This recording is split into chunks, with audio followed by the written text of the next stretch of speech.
The currency wars debate continues. The G20 tried to put concerns to bed once and for all over the weekend. Did they succeed? What can we look for? Well, Gerald Celente is a trends forecaster, so he's going to look at his crystal ball. Gerald, let's talk currency wars. You've been writing about these since 2010. So where do you think we are now?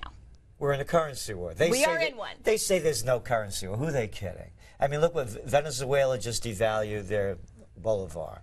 You saw what happened with the new Prime Minister of Japan, Abe. Before he became Prime Minister, he said he was going to force the Bank of Japan to keep printing money and lower interest rates to juice the economy. The only reason the world economies, the United States, Europe, and even China are doing anything is because of all of the cheap money that they're dumping into the system, but they don't call it currency wars. They have white shoe boy names for them. They call it quantitative easing. That's right. Okay. How about OMT? Ongoing monetary transactions. Isn't that proper? Right. Well, but here's the thing. Okay, so this is central bank policy, and some would argue the collateral damage is, in effect, competitive devaluations, regardless of what people call them. Is this the new norm, though? Because this has been going on since 2010, and it's likely to continue, these policies.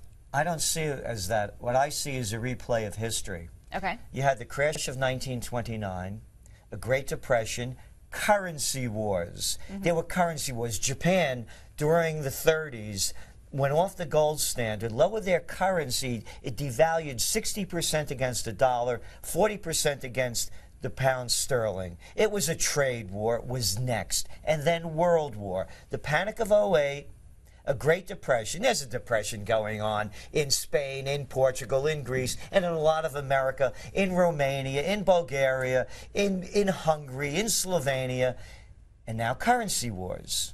I see this as a lead up to World War. Really? Yes. So you think that this will be currency wars that turn into trade wars, that turn into physical wars, a repeat of what we've seen? Yes. What do you think will be the next kind of chip to fall? Well, it's already falling with the trade sanctions and against China, particularly in the solar area, and all the amount of trade complaints coming against China is quadrupled, like within the last year, and you're going to see more and more of it. Because again, the only thing that's holding this up is the cheap money. And now Japan, for example, they've lowered the value of their yen. They've increased exports, but guess what? Now it's costing them a lot more to import everything. Right. So these are only financial games. So when all else when they lose all else, they take you to war. It's a repeat of history.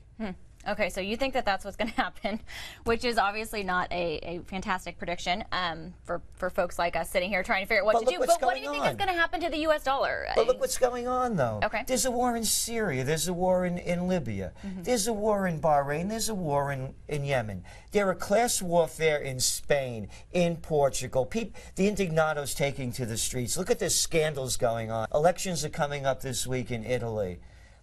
So the world wars are already beginning, and people are ignoring the facts.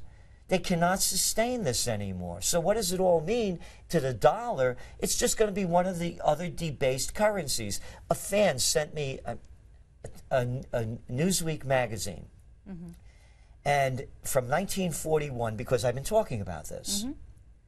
Here we are in New York. A room at the Waldorf Astoria in 1941, a single, $7. Wow. Yeah, Those were the days. That's how they're debasing the currency. So it doesn't happen with an inflation of a product cost.